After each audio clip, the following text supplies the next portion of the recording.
Hello, good morning guys. Naanay po ni si Nini Gargar mo serbisyo sa daily horoscope or kapalaran. So before kanang ipadayon na to ang atong pag-istoryan about sa horoscope, mag-thanks God muna tayo, no?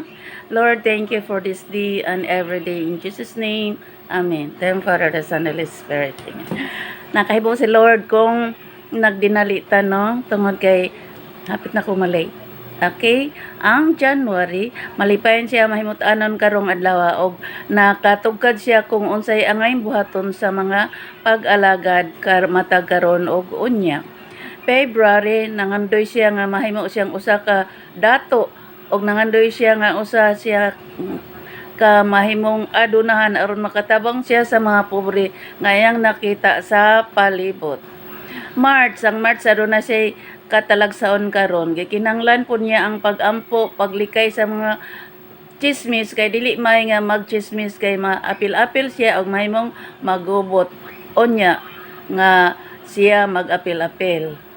April, ang April aduna siya katiga sa balatian karon. Dili siya makapasaylo sa taong nagsulti niya bad o kini iyang isagpaon judayon aron mahimutukan kini og dayon mga igsuri sa iya. May, ang May, doon na po siya pag-alagad nga maay karon. Hinoon, wala pa siya kayo katugad kung unsay iyang buhaton. Apan naningkamot siya nga mahuman sa iyang taas karong adlaw aron siya magmalambon sa kalit. June, ang June aduna siya bikil. Maayo unta nga magkasabot sila sa iyang kaistorya nga nabikil siya tungod sa mga istorya nga dugmok mao nga siya may bikil og dili gyud siya kapasaylo kung dili magsuri niya og una ang iyang kabikil. Okay. July, ang July doon na siya pag-alagad usab nga nindot. Malipayon siya may mutanon sa umabot kay doon na siya blessings nga mabot sa iyang kinabuhi. August, ang August na siya pagka himantayon karon. Dili siya gusto nga walay mga pag-alagad. Ang pagpamantay niya katong mga bugo og mga bulok nga dili mo tingog, dili makig-istorya, dili makig-ingon-ingon. Nahimantayon siya tungod kay dili siya gusto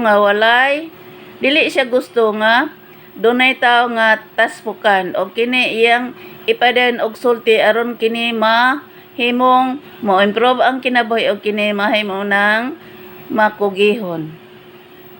September, ang September na siya pagkahasol karong adlaw. Gikinanglan po niya nga siya magampo sa matod kay ang tinuod dili maayo ang iyang desisyon kay makahimo niyang haguka og dili na siya magmalambuon sa umabot nga panahon.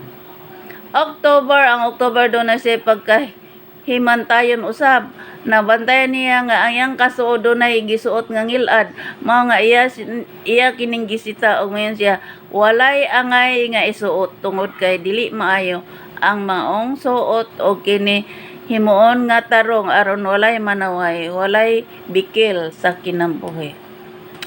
October, ang October do na siya pagkahimantayon lagi. Mahimot siyang malipay apan gibikil lagi na nabikil og kini iyang ipaayo aron walay samok sa kalit nga wala niya magdahom nga inana day ang mahitabo sa amabot nga panahon. November, ang November do na siya pagka talagsaon. Gimahayan niya kung unsa iyang gisulti nga sakit apan karon natugkad niya nga kung nakahimo siya tungod pud sa gimo sa katawo nga dili maayo ang binuhatan og kini santaon gayud samtang sayo pa. December, ang December dili yun siya kaayo makatugad kung unsay angay niyang buhaton apan gikinahanglan pud usab niya nga magampo aron malikayan ang mga dili maayo og magampo siya nga mahimot-anon aron kini ilambo ang grasya nga dugay niyang gipaabot. O karon na man na guys ang inyong mga kapalaran karong adlaw August 24, 2023 og mayon ko kini si Nini Gargar mayon. Goodbye, I hate to see you go. but have a good time. So long I miss you there I know, but have a good time. Have a good time to all of us. God bless. Magandang buhay po. Mua.